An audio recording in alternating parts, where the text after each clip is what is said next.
अस्सलाम वालेकुम नाजरीन, मैं हूं अब्दुल अजीम। 7H न्यूज़ में आपका इस्तकबाल है। कोरोना वायरस से बचने के लिए तेलंगाना हुकूमत ने तेलंगाना बंद का आगाज़ किया, जिस पर आज अवाम ने इस इक़दाम को नज़रअंदाज करते हुए दिखाई दिए।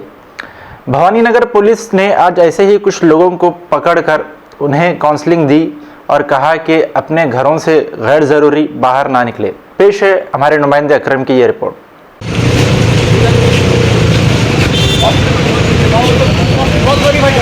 सब लोग इसलिए हमारे कहने का आप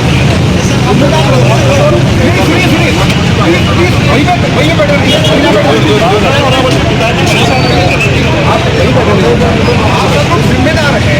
आप अगर सब मिलकर नहीं करेंगे तो किसी का होगा। आप देखिए वो हॉस्पिटल को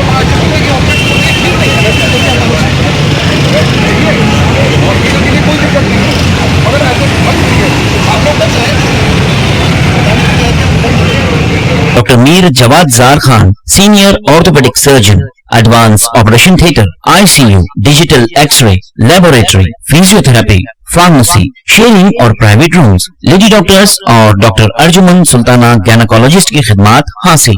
वाजिबी फीस और मुकम्मल सहूलियात से हजारों मुतमईन। एम्बुलेंस से आरास्ता Germanten orthopaedic hospital, pillar number 150, Attapur, Hyderabad. खबर है शहर की, खबर है गाँव की, खबर है सारी दुनिया की। 7H न्यूज़ पसंद आए तो लाइक कीजिए, शेयर कीजिए और सब्सक्राइब करना ना भूलें। 7H न्यूज़, आपकी आवाज।